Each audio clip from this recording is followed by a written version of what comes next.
하나님 예배드리게 하여 주셔서 감사합니다. 저희와 만나주시고 두려운 걱정도 없어지게 하여 주세요. 우리의 방패가 되어주시고 피할 곳이 되어주시기 바랍니다. 말씀으로 주님을 알아가게 하여 주시기 바랍니다. 하나님 나라를 소망합니다. 연약한 저희를 바른 길로 생명이 되는 길로 인도하여 주시기 바랍니다. 늘 함께하여 주시기 바랍니다. 예수님 이름으로 기도드립니다. 아멘.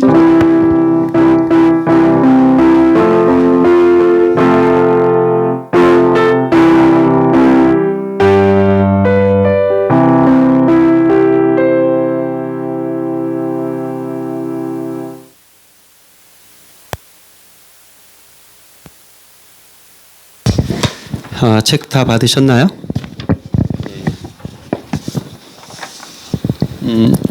구약 6권, 또 신약 6권, 모두 12권 공부인데요. 이제 구약 6권은 다 마쳤고 신약 이번 세 번째 권 공부입니다. 두 번째 권 공부할 때 우리는 예수님의 사역 중에서 성사님 오셨네요. 아이고 일찍 오셨군요. 사모님 어서 오세요.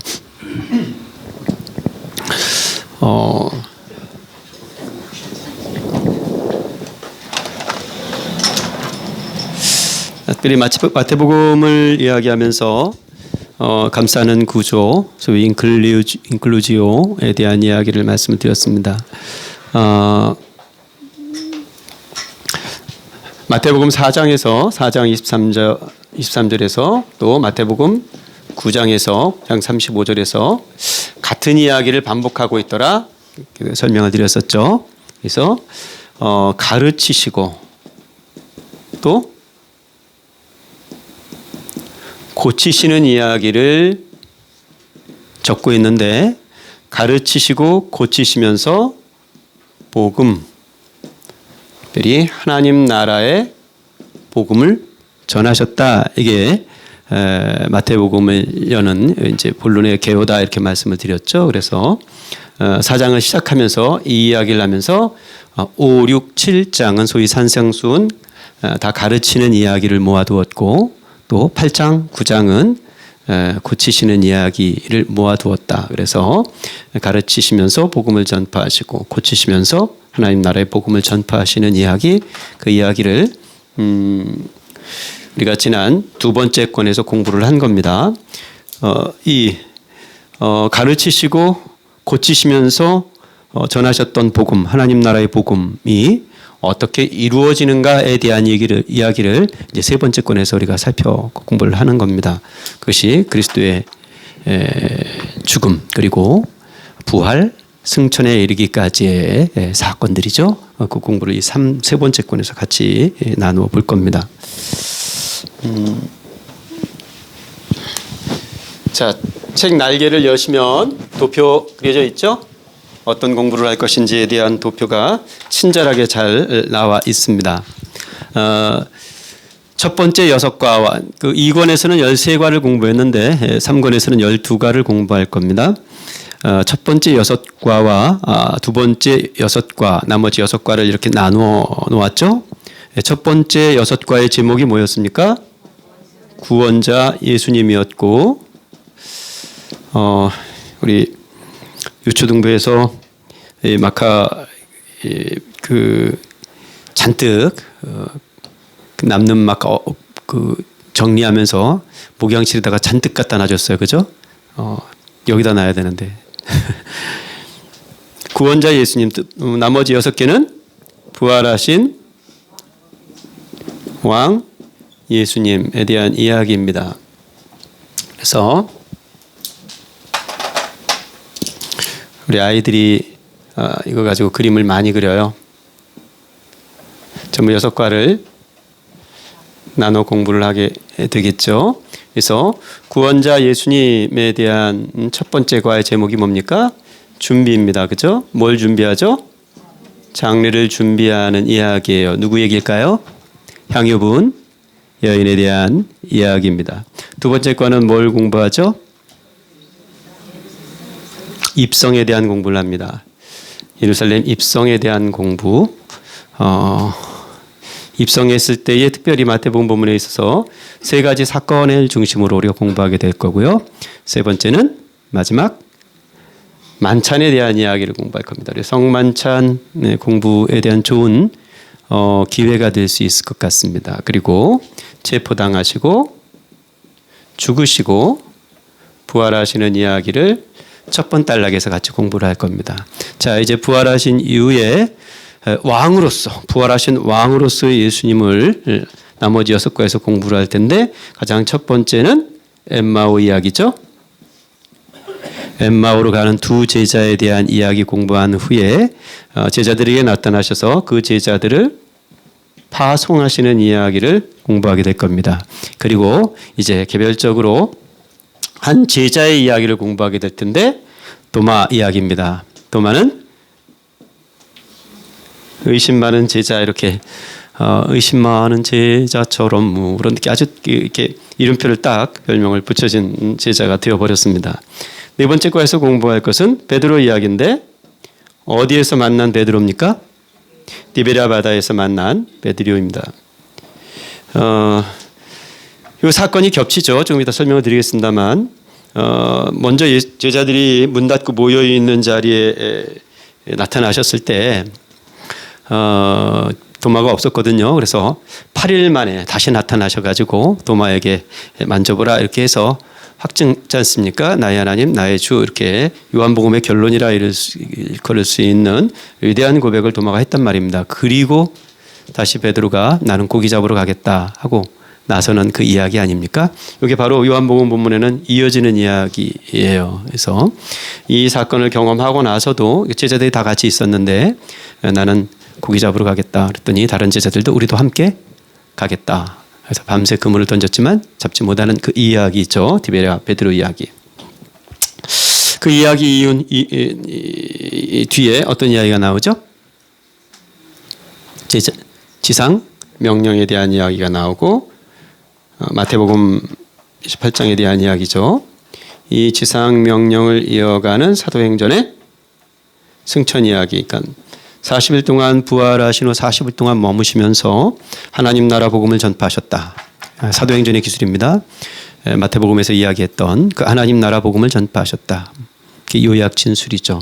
그리고 마지막에 지상 명령을 다시 한번 컨펌 이렇게 확증하는 이야기를 우리가 이제 살펴보게 될 겁니다. 자, 이렇게 12개요를 염두에 두고 오늘 오리엔테이션이니까 간단하게 12가에 대한 좀 장면들을 좀 살펴보도록 하겠습니다. 이걸 다 살필 수 없으니까 또 개별적으로 매 주마다 살펴보게 될 테니까 오늘은 핵심적인 것들만 간단하게 보도록 하겠습니다. 자, 첫 1단원 한번 펴보시죠.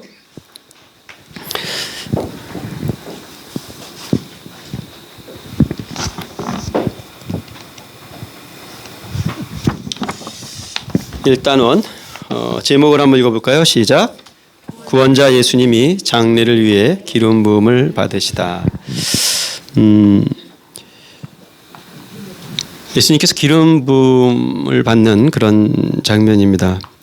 여기서 이 여인이 예수님께 향유를 부을 때 그 어마어마한 값어치의 향유 옥합을 깨어 부은 여인과 그 모습을 바라보면서 그 기름이 아깝다고 생각한 한 남자에 대한 이야기죠. 그 사람이 누구예요? 전 아닙니다.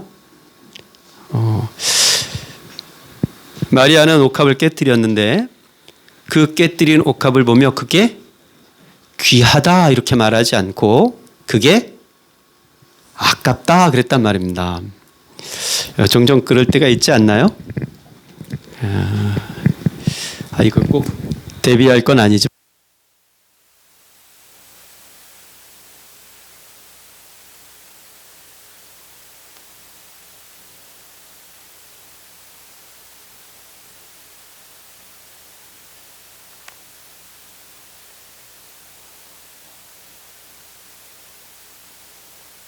그 아깝다 이렇게 생각하실 분들도 있죠. 예, 그 바라보는 관점의 차이가 참 다르죠. 그런데 이 사건 자체는 예수님께서 하나님 나라의 복음이 전파되는 곳 천하 만국 어디 있었든 이 일도 같이 증거되어야 할 것이다 이렇게 말씀해요. 왜 그러죠? 그 향유가 너무 값진 거라서 이보다 더 큰 헌금을 한 사람은 없을 것 같아서 그게 아니죠. 왜 그래요? 죽음을 준비했기 때문에 그래요. 실제로 나중에 예수님께서 죽으신 다음에 이 장례의 예를 다 하려고 기름 가지고 가죠. 그런데 그 기름을 부을 수 있었습니까? 없었습니까? 없었어요. 왜? 부활하셨기 때문에. 그래서 그때 부을 수 없는 향유를 지금 부은 거예요. 마리아는 사실은 알지 못했지만 예수님은 그것을 이후에 있을 죽음과 또 부활을 내다보는 것이죠. 그러니까 복음은 예수 그리스도의 죽음과 부활에 있습니다. 그것이 핵심이죠. 바울 복음의 핵심이 거기에 있습니다. 차후로 우리 이제 끝나고서 신서 공부할 때 같이 또 살펴보도록 하겠습니다. 마리아 이야기고요. 자, 입성. 자, 두 번째 유닛 가보겠습니다. 두 번째 세션 24쪽 제목 한번 읽어보죠. 시작. 구원자 예수님이 예루살렘에 입성하시다. 예루살렘에 입성하시면서 세 가지 사건, 세 가지 장면이 나와요. 첫 번째 장면은 나귀를 타고 입성하시죠. 그죠? 예루살렘에 나귀를 타고 입성하세요. 일부러 나귀를 타고 입성하시는 겁니다. 왜 나귀를 타셨을까요? 승용차가 없으니까 그때는. 그죠? 왜 나귀를 타셨던 거죠? 조병 권사님, 아니, 조병 지사님, 왜 나귀를 타셨을까요? 낮은 모습 굉장히 중요한 이야기죠. 낮은 자의 모습으로 입성을 하는 거예요. 그런데 그 낮은 자의 모습이 이미 선지자를 통해서 예언되어 있었기 때문에 그래요. 그래서 그 예언, 메시아가 그렇게 입성할 것에 대한 그 예언을 성취하는 의미에서 굳이 나귀를 타신 거죠. 그 나귀를 타고 겸손한 모습, 집사님 말씀하신 대로 겸손한 모습으로 입성을 하시죠. 그리고 나서 성전에 들어가서 뭐 해요? 성전에 들어가면 뭐 하죠? 네? 성전에 들어가서 뭐라고 그러더니 말씀하시는데 들리지를 않네, 귀에. 그래서 이 성전 정화 사건, 내 집은 만민이 기도하는 집이라 고서는 둘러 없는 이런 사건을 보여주시죠. 그리고 나서 그 성전 소위 정화 사건 바로 연결해서 나오는 이야기가 어떤 이야기냐면 다윗의 자손에 대한 어린아이들의 찬양을 대제사장들이 말린단 말이에요. 그 만류하는 대제사장과 어린아이의 찬양 이야기가 입성 장면에서 다 포함되어 있습니다.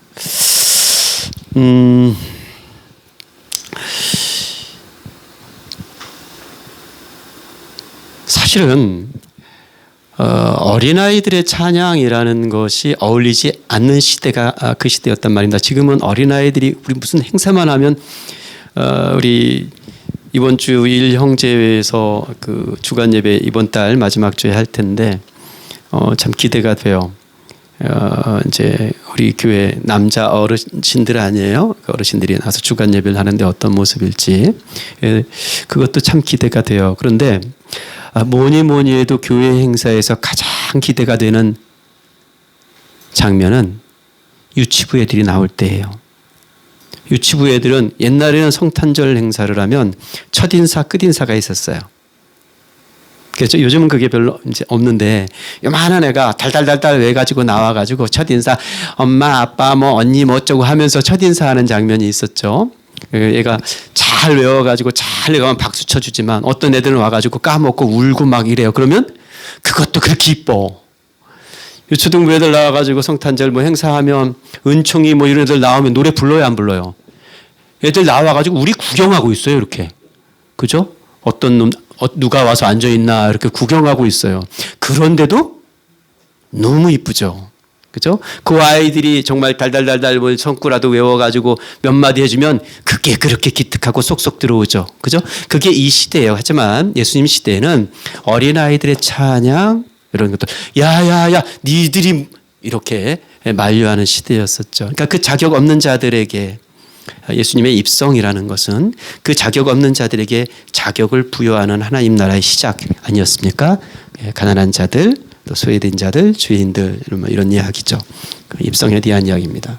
자, 세 번째 과에서 한번 찾아보도록 하겠습니다. 세 번째 과를 한번 열어보시고요. 34쪽 제목 같이 읽어보겠습니다. 시작. 구원자 예수님이 최후의 만찬을 베푸시다. 자, 최후의 만찬은 뭐를 기념하는 것이었습니까? 이 만찬 날이 뭐 하는 날이었어요? 잔칫날이었어요. 이 유대인들의. 어떤 잔칫날이었죠? 유월절이었단 말입니다. 유월절은 뭐 하는 날이죠? 유월절은 뭐 하는 날이에요? 뭐를 기념하는 날이에요? 괜찮아요. 출애굽, 그렇죠. 출애굽. 출애굽은 뭐 하는 날이죠? 그렇죠. 구원받은 날. 아우, 속 시원하다. 그렇게 좀 시원시원하게. 6월절은 출애굽을 기념하는 날이에요. 그죠? 이 장자의 죽음 마지막 10번째 재앙이 패스오버 넘어갔다는 뜻이잖아요. 6월, 그죠? 6월이 아니고 넘어갔다는 뜻이잖아요. 6월절. 그래서 구원받았다. 그 10번째 재앙으로 인해서 바로가 이제 기법한 거죠. 포기했어요. 두 손 들고. 그리고 가라 모세 하고 보내준 거란 말입니다. 그 6월절의 완성으로서의 식사예요. 그러니까 참된 6월절을 완성하는 거죠. 최후의 만찬은 구속에 대한 이야기를 하려는 겁니다. 이거는 사실 할 얘기가 참 많이 있는데 그 해당될 때에 우리가 함께 살펴서 더 이야기를 나눠보겠습니다만 그 이 잔치 자리에서의 두 가지 장면만 살짝 보고 가겠습니다. 첫 번째, 이 밥을 먹기 전에 뭘 해요? 제자들의 발을 씻어주세요. 굉장히 중요한 장면이죠. 장면만 기억하시고 또 그 밥을 먹는 중에 예수님께서 뭘 예고하세요? 뭘 예고하시죠? 오늘 200점 유다를 향해서 내가 오늘 나를 팔 것이다. 그리고 그걸 받아먹고 유다가 나가요. 그 나가는 장면을 성경에 뭐라고 적혔어요? 밤이로라 이렇게 적어두고 있죠. 그 이야기 해당되지 않겠습니다. 자, 사과 보겠습니다. 사과. 사과는 사과를 하셔야 되죠. 제가 죄송합니다. 사과. 어제 저희 그 총회를 좀 다녀와야 돼서 어제 그 무슨 제가 뭘 이렇게 좀 교단에서 어떤 기구에서 뭘 좀 일을 맡기셔서 회의를 하러 가는데 처음 만나는 자리 분들이 몇 분이 계셨어요. 그래서 그 총무님과 이야기를 하면서 총무님이 그 덩치도 크고 또 이렇게 말씀도 세고 막 이래가지고 다들 긴장을 하고 있는 거예요. 근데 저희는 지방에도 같이 했고 또 막역하게 지내고 막 이래가지고 제가 총무님을 막 갈궜어요. 회의하면서. 그랬더니 같이 있던 사람들이 아주 좋아 죽겠다고 그러면서 앞으로 꼭 같이 다니자고 이렇게 말씀하시더라고요. 근데 그 얘기들이 다 아재 개그 썰렁한 개그들이었어요. 죄송합니다. 사과드리는 거예요. 자, 사과 다시 한번 읽어볼까요? 시작. 구원자 예수님이 붙잡히시다. 구원자 예수님이 붙잡히시다. 체포에 대한 이야기입니다. 하나님의 아들이시죠. 그리고 인자이신 예수님은 믿는 자들에게 영생 구원을 주시기 위해서 하나님께 순종하시죠. 예수님께서 마셔야 했던 그 잔은 진노의 잔이었습니다. 예수님께서 붙잡히시는 장면에서의 그 에덴. 이번에 2월달 이달의 책 혹시 구입하신 분들 정말 좋은 책입니다. 정말 좋은 책이에요. 그러니까 제가 정말 좋은 책이라고 하면 좀 의미 있게 아주 깊이 의미 있게 읽었다 이런 뜻으로 여러분들이 받아들이셔도 되는데 가드너 정원사요. 뉴욕에서 그 가드너 일을 하고 있는 분이신데 그 정원 이야기와 교회 이야기를 연결시켰어요. 굉장히 인사이트가 아주 훌륭한 책입니다. 근데 최초의 가드너를 뭐라고 오명하냐면 아담이 최초의 가드너였다 이렇게 얘기를 해요. 재밌는 말상이죠. 그 동산지기 아닙니까? 아담밖에 없어 그 동산을 할 사람이. 그러니까 최초의 가드너는 정원사죠. 정원사. 최초의 정원사는 아담이었다. 그런데 최초의 아담 이야기가 동산에서 이루어졌던 것과 같이 두 번째 아담 이야기도 동산에서 이루어져요. 그죠? 그게 마지막 겟세마네 기도도 마찬가지고요. 그 동산에서 동산으로 이어지는 이러한 궤, 이런 통찰들이 굉장히 좋습니다. 읽어보시면 도움이 많이 되실 것 같습니다. 그러니까 어쨌든 첫 번째 동산에서 첫 번째 아담은 하나님의 명령에 불순종했습니다. 실패했죠. 하나님의 하나님 되심을 인정하고 나의 나됨을 그분의 명령 앞에 내려놓아야 하는 자리가 그 동산이었습니다. 에덴. 그런데 그러지 않았어요. 보암직도 하고 먹음직도 하고 하나님과 같이 되려 하려는 자기 자신이 곧 하나님이 되려는 시도이죠. 그래서 선악과 따먹은 아담에게 찾아온 것이 판단과 정죄이죠. 그러니까 선악과 따먹은 아담은 자기 기준을 가지기 때문에 그 자기 기준으로 자꾸 판단하고 정죄하는 일이 시작되고 거기서부터 죄의 파급이 이어지죠. 그런데 두 번째 동산에서 두 번째 아담이신 예수께서는 그 하나님의 명령에 순종하셨다고요. 그 진노의 잔을 마셨단 말입니다. 죄의 형벌이라는 것이 얼마나 무서운 것입니까? 그런데 그럼에도 불구하고 하나님의 신실하심에 성실하셨던 그리스도의 신실하심을 네 번째 과에서 우리가 살펴보도록 할 겁니다. 자, 다섯 번째 과 보도록 하겠습니다. 54쪽 54쪽 다섯 번째 제목 같이 읽겠습니다. 시작. 구원자 예수님이 십자가에 못 박히시다. 예수님께서 십자가에서 남기신 마지막 말씀이 모두 몇 마디의 말씀이랍니까? 7마디라 그래요. 그래서 넉자로 뭐라고 부르죠? 가상 7원이라. 십자가 위에서 7마디 말씀, 가상 7원이라 부른다. 그런데 복음서에 다 흩어져 있어요. 어느 한 복음서에 7마디가 다 들어있는 게 아니죠? 복음서마다 흩어져 있어요. 마태복음에는 한 마디만 기록되어 있습니다. 재밌잖아요. 신약 성경의 첫 번째 책 마태복음에서 7마디 말씀을 다 기록해 두지 않고 그냥 한 마디만 기록해 놨어요. 마태복음에 기록된 그 가상칠언의 한 마디가 혹시 뭔지 기억하세요? 엘리 엘리 라마 사박다니. 뭔 뜻이죠? 나의 하나님 어찌하여 나를 버리시나이까. 물론 한 마디를 더 기록하고 있는데 그 두 번째 마디는 내용을 적어두지 않았어요. 큰 소리를 이루고 돌아가셨다. 마태가 그 두 번째 예수님의 말씀을 근데 그게 뭐였더라? 기억이 잘 안 나네. 까먹어서 기억이 안 나서 기록을 안 했을까요?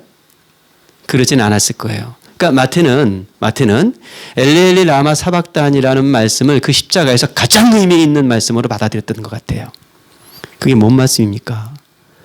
버림받음에 대한 이야기잖아요. 여러분, 그냥 모르는 사람에게 버림받아도 기분 세상 말로 좀 더럽잖아요. 그죠? 아니, 버림받는 건 그만두고 낫다 그냥 조금 소외시켜도 기분이 안 좋단 말입니다. 그런데 엄마에게 버림을 받고 아버지에게 버림을 받아. 그건 우리의 정서, 그냥 일반적인 사회 질서의 정서로도 충격적인 일이죠. 네, 하나님의 아들이 하나님께로부터 버림받는 이 사건의 의미를 마태는 좀 진지하게 살펴보려 했던 것 같습니다. 죄의 형벌의 아픔, 무게가 그 정도라는 것을 좀 우리가 염두에 두며 우리가 다섯 번째 단원을 살펴볼 계획입니다. 자, 여섯 번째 단원 보겠습니다. 64쪽. 이게 맛보기만 하니까 더 좋죠? 빨리빨리 지나가고. 자, 6단원 제목 한번 같이 읽어보겠습니다. 시작. 구원자 예수님이 부활하시다. 부활은 하나의 신비입니다. 신비.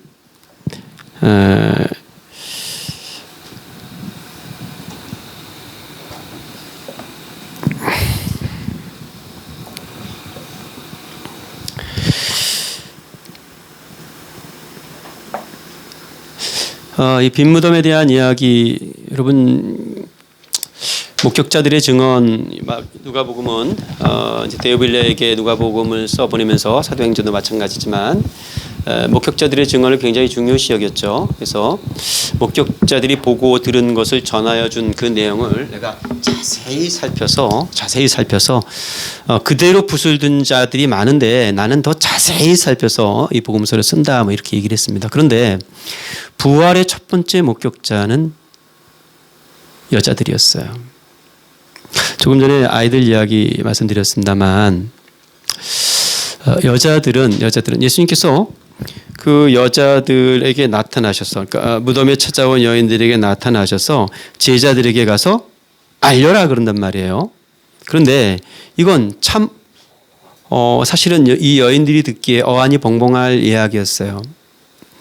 당시의 여인들의 증언은 효력을 인정받지 못했습니다. 자, 누가복음에 지금 누가복음 묵상하고 있는데 목자들에게 나타났어요. 천사가. 그래서 가서 이러한 일이 있었다고 가서 알려주래요. 목자들의 증언도 효력이 없었습니다. 법정에서 지금 뭐 재판, 헌법재판소 막 굉장히 복잡한 그 시절을 우리가 지금 겪고 있는데요.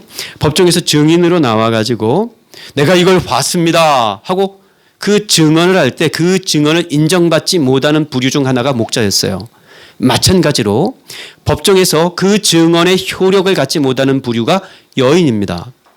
그런데 그 여인들에게 가서 알려라 이렇게 말해요. 목자들에게 알려라 했던 것처럼 여인들에게 가서 알려라 이렇게 말하는 장면이 굉장히 흥미롭죠. 그러니까 육가할 때 같이 더 공부를 하겠습니다만 사실은 여인의 효력, 여인의 증언의 효력보다도 부활은 그 자체가 효력이 있는 것이죠.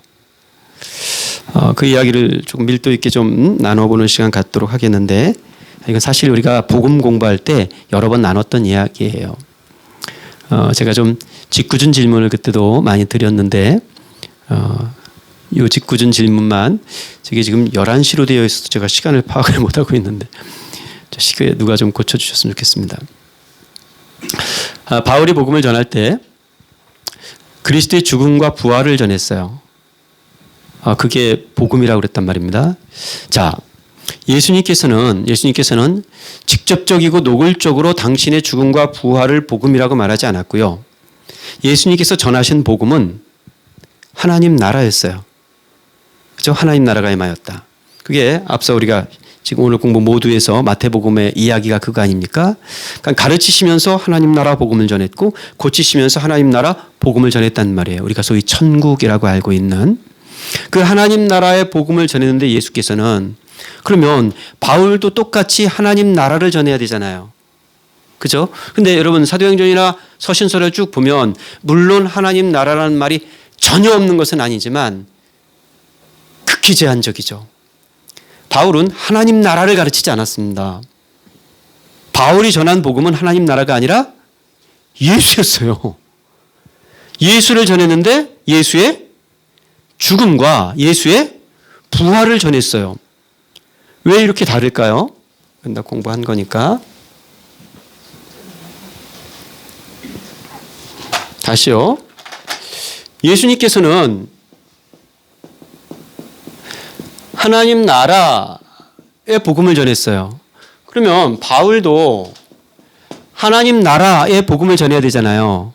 그런데 그러지 않고 예수를 전했단 말입니다. 예수의 죽음과 부활을 전했어요. 왜 복음이 달라졌죠? 복음이 달라졌잖아요. 이거 여러 번 공부한 건데 또 새로운 것처럼 들으시니까 제가 새롭네. 깜짝 놀라네. 예수님은 하나님 나라를 전했는데 그러면 바울도 하나님 나라를 전해야 되잖아요. 왜 예수를 전한 겁니까?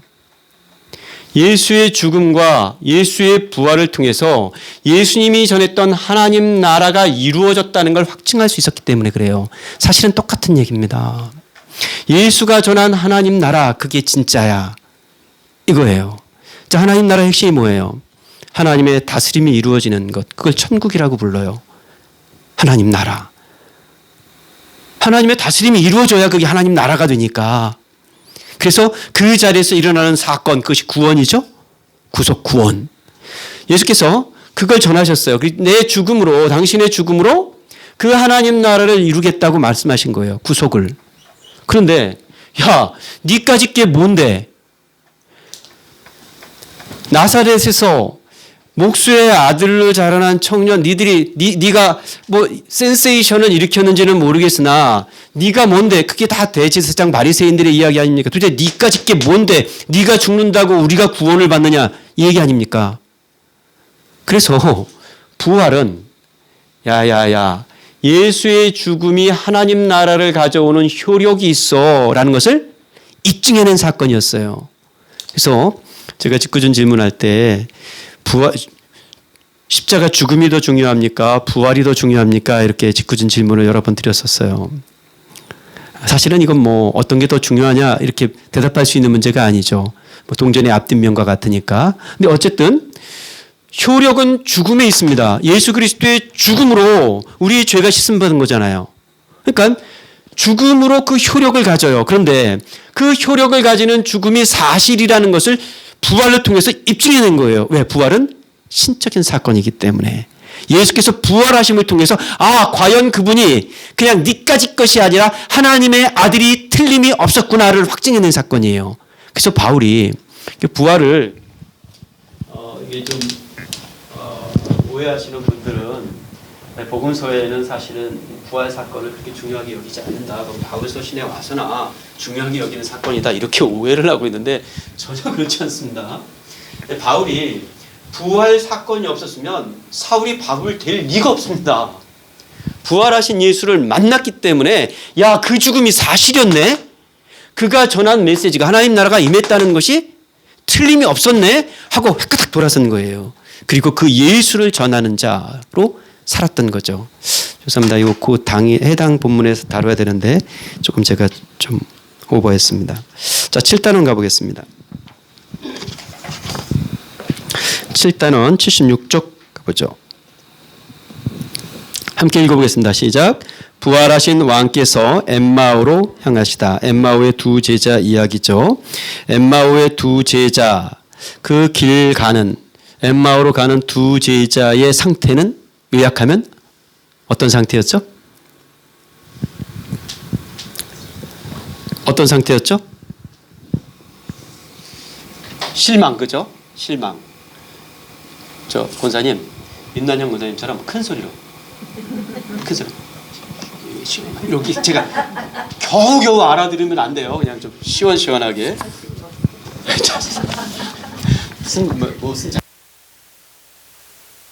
실망, 그죠? 실망. 그리고 또 이 엠마오로 가는 두 제자가 가졌을 어떤 정서적 상태를 한번 좀 상상을 해보자. 정답이 있는 건 아니니까. 어땠을 것 같아요? 실망, 또 슬픔. 누구예요? 슬픔. 예. 실망, 슬픔. 엠마오 마을로 가는 두 제자. 뭐죠, 그 다음? 노래 기억 안 나세요? 절망과 슬픔에 잠겨 있을 때. 여러분이 말씀하신 그 감정들이었네요. 그죠? 엠마오로 가는 두 제자의 그 절망과 슬픔을 회복시켜 주시는 사건이죠. 우리가 가는 길이 그 사건 아닙니까? 우리의 인생에 절망으로 치닫는 우리들의 인생 걸음, 슬픔을 씻어낼 수 없는 우리들의 향방 속에 부활은 하나의 사건으로 찾아와서 우리를 새롭게 하는 그런 사건이죠. 자, 8번째 과로 넘어가 보겠습니다. 86쪽 제목 읽어보겠습니다. 시작. 부활하신 왕께서 자기 사람들을 보내시다. 안식 후 첫날 이렇게 되어 있어요. 안식 후 첫날 제자들이 어느 한 집에 모여 있었습니다. 근데 이 요한복음 본문에 보면 20장 본문에 보면 제자들이 모여 있는데 어떤 상태로 모여 있었냐면 두려움으로 모여 있었다 이렇게 되어 있습니다. 예수는 죽었고요. 3년 동안 따라다녔던 예수는 죽었고요. 자기들은 모른다고 부인하고 도망했고요. 이게 모여 있긴 한데 그들이 모여 있는 상태는 두려움이었습니다. 그렇게 두려움으로 모여 있는 제자들에게 예수께서 나타나셔서 첫 말씀 뭐라고 하셨는지 혹시 기억나세요? 성령. 원 목사님이랑 맨날 성경 공부하셔가지고 그 두려움에 떠는 사람들에게 나타나셔서 예수님께서 너희에게 평강이 있을지어다 샬롬 하고 인사하셨어요. 이제 이제 8과 다루면서 우리가 공부하겠습니다만 그 샬롬의 인사 후에 아버지께서 나를 보내신 것과 같이 나도 너희를 보낸다. 굉장히 중요한 말씀이에요. 그리고 아버지께서 나를 보내신 것 같이 나도 너희를 보내는데 그냥 보낼 수는 없으니까 성령을 받아라 이렇게 말씀하시는 그 이야기 우리가 살펴보도록 하겠습니다. 자, 구가로 넘어가 보죠. 구가 96쪽 보겠습니다. 9단원 같이 읽어보겠습니다. 시작. 부활하신 왕께서 의심하는 제자들을 만나시더라. 자, 앞서 말씀드린 대로 그렇게 모여있는 제자들에게 나타나신 후에 8일이 지났어요. 여드레가 지나서 똑같이 찾아오셔서 너에게 평강이 있으라 이렇게 말씀하시죠. 예수님께서 나타나시기 전에 도마 이야기 나오는데 도마가 야, 나는 못 믿겠어. 예수님 나타나셨다 제자들이 이구동성으로 이야기하는데 나는 못 믿겠어. 내가 보기 전에는 못 믿어. 이렇게 말하죠. 나타나셔서 예수님께서 어떤 제스처를 취하십니까? 야야, 네 손 내밀어서 못자국 보고 내 옆구리에 네 손 연이 주먹 확 집어넣어봐라. 이렇게 해서 하나의 퍼포먼스를 보여주시면서 아주 의미 있는 말씀을 이렇게 들려주세요. 믿음 없는 자가 되지 말고 믿는 자가 되라. 자, 이건 한번 다시 한번 따라해 볼까요? 믿음 없는 자가 되지 말고 믿는 자가 되라. 야, 그렇게 부활의 주님을 경험하고 나서 요한복음의 결론이죠. 도마의 고백입니다. 나의 하나님, 나의 주님이십니다. 이 고백에 이르는 이야기 9단을 살펴볼 겁니다. 자, 10단원 가보겠습니다. 10단원 106쪽 같이 읽겠습니다. 시작. 부활하신 왕께서 용서하시고 회복하시다. 자, 이건 디베랴 호숫가에서 베드로에 대한 이야기입니다. 그 후에 지금 이게 지금 해당 본문이 앞서 9단원이 요한복음 20장 24절부터 29절까지예요. 그리고 이어지는 10단원이 그 다음 본문 요한복음 21장 1절부터 23절까지입니다. 그러니까 도마의 고백이 있고 그 위대한 고백이 있고 나의 주님이시오 나의 하나님이십니다. 이 위대한 고백이 있고 난 이후에 앞서 말씀드린 대로 베드로가 나는 물고기 잡으러 가겠다 하고 나선 이야기죠. 다른 제자들도 우리도 함께 가겠다 하고 따라 나섭니다. 잡았어요? 못 잡았어요? 아무것도 못 잡았대잖아요. 그죠? 근데 예수님이 나타나셨어요. 요한복음 본문 21장 본문에 보면 예수신지를 알아보지 못했다 그래요. 그래서 금을 집어 던져라. 복기죠. 처음 예수님 만났을 때 그 상태를 다시 떠올리게 하는 장면을 재현해내는 거예요. 그래서 그 끼를 잡고 무트로 가가지고 예수님께서 뭐 하세요? 숯불 피워가지고 아침밥을 먹인단 말이에요. 아침밥을 먹으러 나올 때 예수님께서 와서 조반을 먹으라 하고 말씀하실 때 요한복음 본문은 그 조반을 먹으라 하는 그 말씀을 듣고 제자들이 나아갈 때 뭐라고 적혀 있냐면 예수신 줄 아는 고로 가서 밥 먹었다 그래요. 디베랴 바다에서 예수님 나타나셨을 때 예수신 줄 알아보지 못했던 그 제자들이 예수신 줄 알아보고 밥 먹는 이야기 같이 밥 먹어요. 그 이야기 살펴볼 거예요. 그래서 중요한 세 가지 질문. 내가 나를 사랑하느냐? 내가 나를 사랑하느냐? 내가 나를 사랑하느냐? 세 번째 물을 때 근심하면서 베드로가 뭐라고 대답합니까? 주님 모든 것을 아시오매. 그렇죠. 예수님 모든 걸 모르시는 게 뭐 있겠어요. 모든 것을 아시오매. 내가 주를 사랑하는 것도 주님 아시죠? 그 얘기를 해요. 그건 그때 살펴보겠습니다. 제가 제일 좋아하는 본문 중에 하나인데, 자 11단원 보겠습니다. 11단원 같이 읽어보겠습니다. 시작. 부활하신 왕께서 명령하시다. 지상 명령이죠. 근데 이 마태복음 28장 본문 보면 우리가 지상 명령만, 이건 성경 본문 한번 찾아보겠습니다. 마태복음 28장 보죠. 정말 그런가 여러분들이 확인 한번 해보자고요.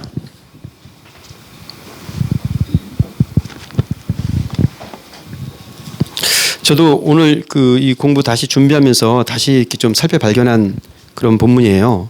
아, 이랬네 하고 저도 그 성경 여러 번 읽어도 다시 새로운 게 또 발견되고 막 그러네요. 28장 16절부터 보겠습니다. 11제자. 왜 11제자죠?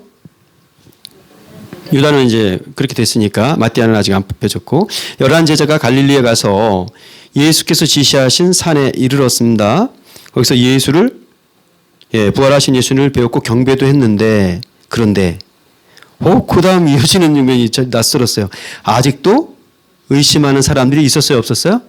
그 11제자 중에 아직도 의심하는 사람들이 있었대요. 그런데 그 위대한 지상 명령은 그 의심하는 제자들에게 주신 거더라고요.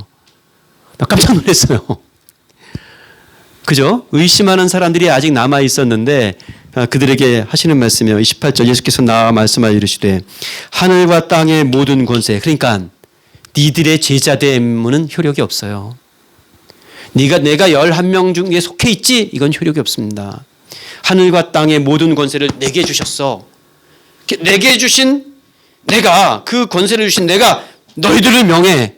왕의 명령이죠. 그 왕의 명령을 위임받고 왕의 권세를 가지고 나아가는 거예요. 그래서 그 의심하는 3년의 마무리에 이르기까지 의심하고 있는 이 제자들에게 하늘과 땅의 모든 권세를 줬으니 19절 그러므로 너희는 가서 모든 민족을 뭐로 삼으래요? 제자 삼으라. 그러고 나서 20절 내가 너에게 분반 모두 중 가서 지키게 하라. 볼지어다 내가 세상 끝날까지 너희와 항상 함께. 왕이 하늘과 땅의 모든 것을 내게 주셨는데 그 권세로 너희를 보내 가 하고 보내시면서 내가 함께하마. 그러니까 그 권세, 그 능력으로 함께 하시겠다는 이야기를 하고 있는 거죠. 그 이야기의 매듭입니다. 그게 마지막과 12단원이에요. 사도행전 1장 8절은 그걸 다시 확증하는 거죠. 12과 보겠습니다. 12과 제목 같이 읽겠습니다. 시작. 부활하신 왕께서 승천하시다. 부활하신 지 40일이 지났어요. 40일 동안 하나님 나라 복음 전하셨습니다. 사도행전 1장 8절 오직 성령이 임하시면 권능 받고 예루살렘과 온 유대와 사마리아와 땅끝까지 유명한 구절이죠. 자, 그렇게 말씀하신 예수님께서 승천하시죠. 승천하세요. 그 승천하시는 장면들을 제자들이 하늘을 올려다 보았다. 이렇게 사도행전은 적어두고 있습니다. 땅만 보러 오던 제자들이었습니다. 땅의 일에 익숙했던 제자들이었습니다. 땅이 흔들리면 같이 무서워했던 제자들이었습니다. 그래서 모른다고 부인했던 제자들이었어요. 감히 하늘의 일은 언감생심이었던 제자들이었습니다. 그 제자들이 이제 부활하신 예수를 만나고 지상명령을 위임받고 하늘에 오르시는 예수님을 바라보면서 하늘을 바라보죠. 그러자 천사들이 뭐라고 말해요? 왜 하늘을 쳐다보느냐? 너희들이 본대로 다시 오시리라 하시는 말씀으로 사도행전 1장이 마무리되죠. 자, 이렇게 12가를 공부하면서 우리의 구원자 되신 예수님과 그 구원자 되신 예수님께서 부활의 왕으로 우리에게 찾아오셔서 어떻게 역사하시는지 그 시대의 사건과 그 시대의 사건이 오늘에 닿는 자리를 마련하도록 우리가 12가를 앞으로 공부하도록 하겠습니다. 질문은 없는 걸로 하고 기도하고 마치겠습니다. 하나님 아버지, 우리가 이렇게 예수님 이야기를 다시 꼼꼼히 공부할 수 있는 기회 주셔서 고맙습니다. 하나님, 사단이 우리에게 떨어진 말씀을 빼앗지 못하도록 우리가 좋은 땅이 되게 해 주십시오.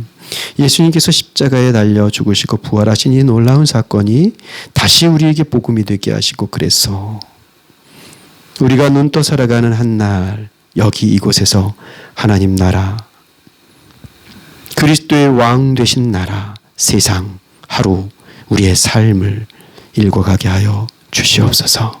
예수님의 이름으로 기도드립니다. 아멘.